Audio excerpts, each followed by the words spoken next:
Hello student, आइए पढ़ते हैं DLED 4th सेमेस्टर, चतुर्थ सेमेस्टर।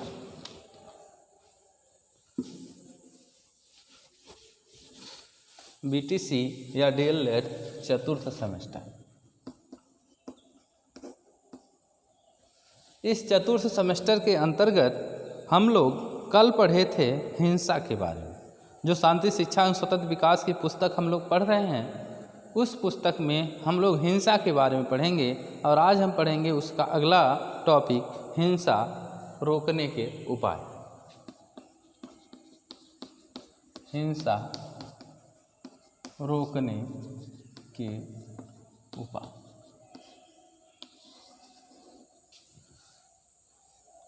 जिस प्रकार से हम लोग कल पढ़े थे हिंसा कितने प्रकार की है, पढ़े थे हम।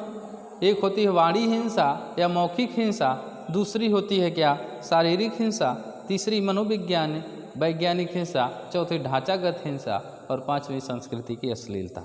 ये सब हिंसा के प्रकार। अब हिंसा के प्रकारों को हम लोग जान लिए तो इसे दूर करने के उपाय भी करेंगे। तो वाणी हिंसा को रोकने के लिए क्या करें?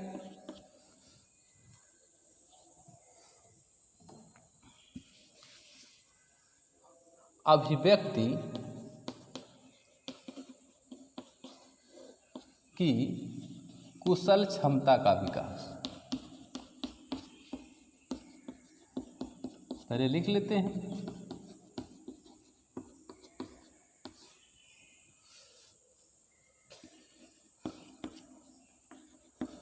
मनोचिकित्सक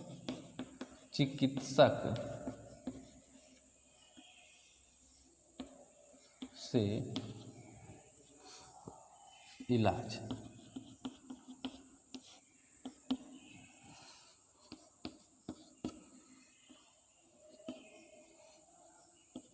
उत्तम आदतों का निर्माण।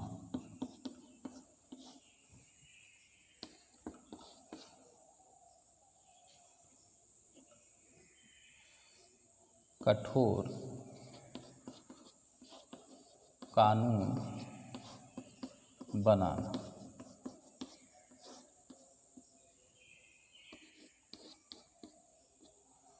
अनुशासन व दंड की व्यवस्था।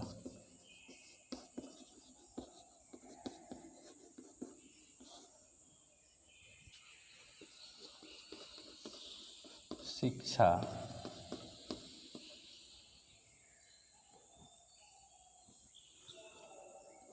जागरूकता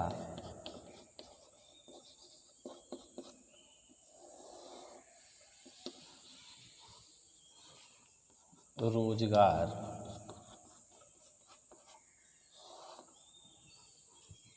शिक्षा की व्यवस्था,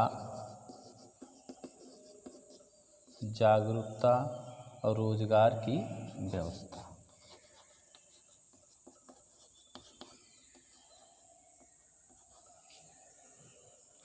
अब इन सब उपायों को अपना करके हम हिंसा को क्या कर सकते हैं? दूर कर सकते हैं। क्या कर सकते हैं? कौन कौन से तरीके अपना? अभिव्यक्ति की कुशल क्षमता का विकास, कि हम जो व्यक्त करें वह किस प्रकार से प्रभावी हो, किस प्रकार से लोग हमारी बातों को समझें, किस प्रकार से हम दूसरों को अपनी बातें बताएं, अपनी वाणी पर लगाम लगाएं। तो उस प्रकार की क्षमता को कहते हैं अभिव्यक्ति की क्षमता का विकास।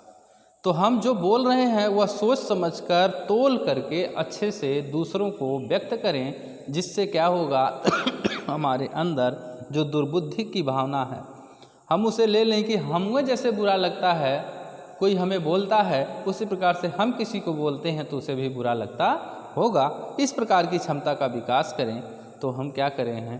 वाणी हिंसा को, मौखिक हिंसा को रोक सकते हैं। दूसरा है मनोचिकित्सक से इलाज।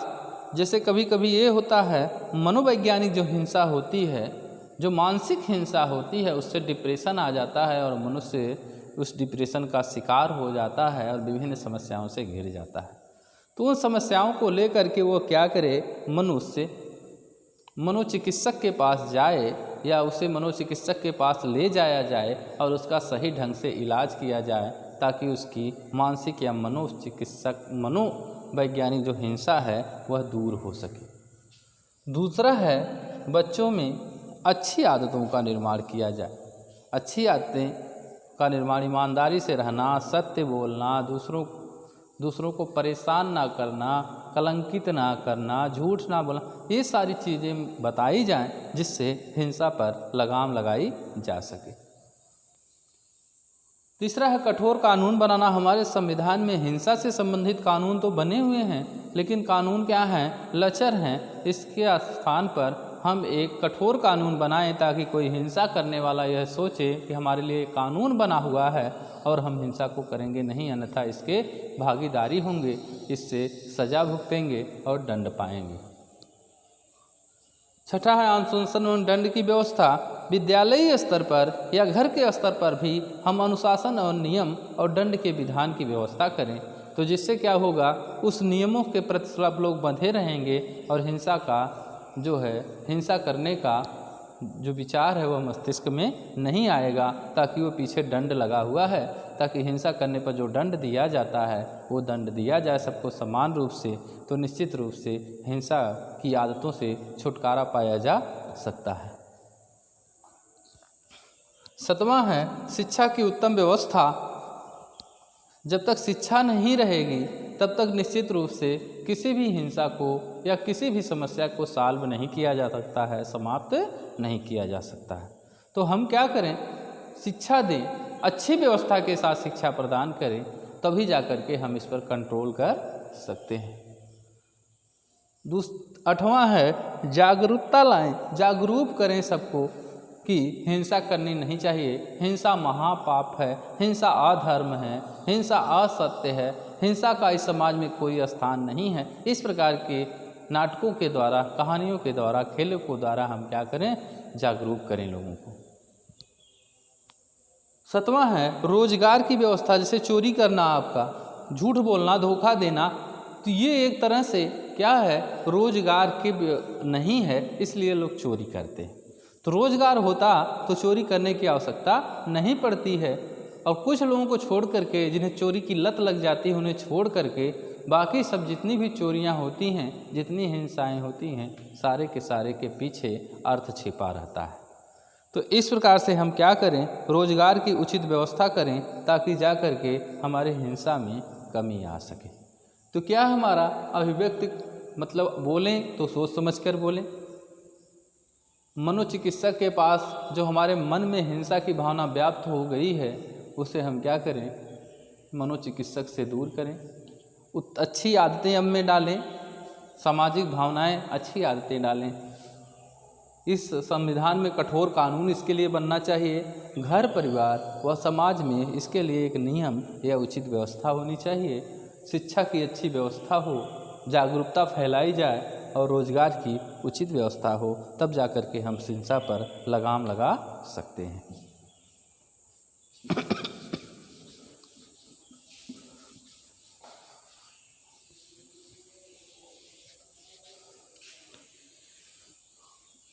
अब हम लोग पढ़ते हैं नेक्स्ट टॉपिक, जिसका नाम है मीडिया।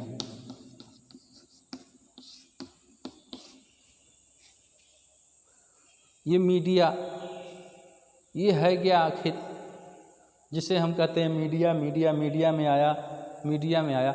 अर्थात कहने का मतलब ये हो गया, हमें न्यूज़ के माध्यम से, समाचार के माध्यम से हमें किसी चीज़ का खबर लगना मीडिया कहलाता है। अर्थात किसी भी तरीके से, किसी भी माध्यम से हमें जानकारी का होना मीडिया कहलाता है, या मूल जानकारी को हमारे अंदर किसी भी माध्यम से प्रेषित हो जाना मीडिया कहलाता है। ये मीडिया जो है वह 3 प्रकार का होता है। मीडिया 3 प्रकार का होता है। पहला है लोक संचार, दूसरा है जन संचार, और तीसरा है प्रिंट मीडिया।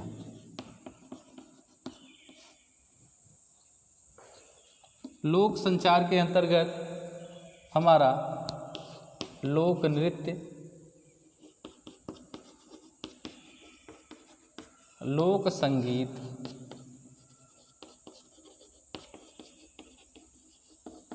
लोक नाटक, पहले लिख लेंगे कठपुतली का खेल,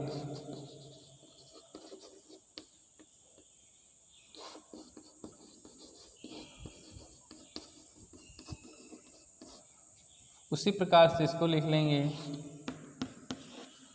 जनसंचार के अंतर्गत रेडियो,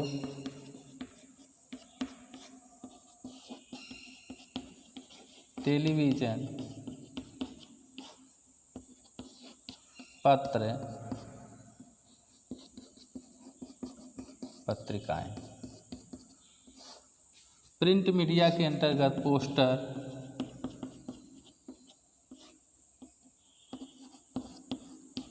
मैगजीन, विज्ञापन, ये सारी वस्तुएं आती हैं। तो जिसके माध्यम से हम क्या करते हैं, सूचनाएं प्राप्त करते हैं, समाचार प्राप्त करते हैं। जो लोक संस्कृत से हमें सूचनाएं मिलती हैं, लोक संस्कृत के माध्यम से उन्हें लोक संचार माध्यम कहते हैं। जो जन संस्कृत के माध्यम से मिलती है उसे जन संचार, और जो प्रिंट मुद्रित सामग्री के रूप में हमें मिलती है उसे प्रिंट मीडिया के नाम से जाना जाता है। तो लोक नृत्य कोई करता है, नाचता है, तो तत्काल संस्कृत का हमें उस नाचने में तत्काल संस्कृति, तत्काल स्थान, तत्काल वेशभूषा का पता लगता है। लोक संस्कृत में लोक संगीत कोई बजाता है तब भी हमें पता लगता है कि संगीत कहाँ का है। लोक नाटक कोई किया जाता है तब भी पता लगता है ये नाटक यहाँ का है, ऐसी वेशभूषा होती है। और कठपुतली का कोई खेल खेलता है, कठपुतली का खेल देखे होंगे, धागा बड़ा रहता है, धागा बांधा जाता है और ऊपर से क्या होता है, उस धागे के माध्यम से हाथ और पैर हिलाया जाता है। तो इसे देख करके लोग क्या करते हैं, आकर्षित होते हैं और इस तत्कालीन नाटक, उस कठपुतली के खेल से तत्कालीन नाटक और वेशभूषा, बात, साथ, रहन सहन का पता हमें लगता है।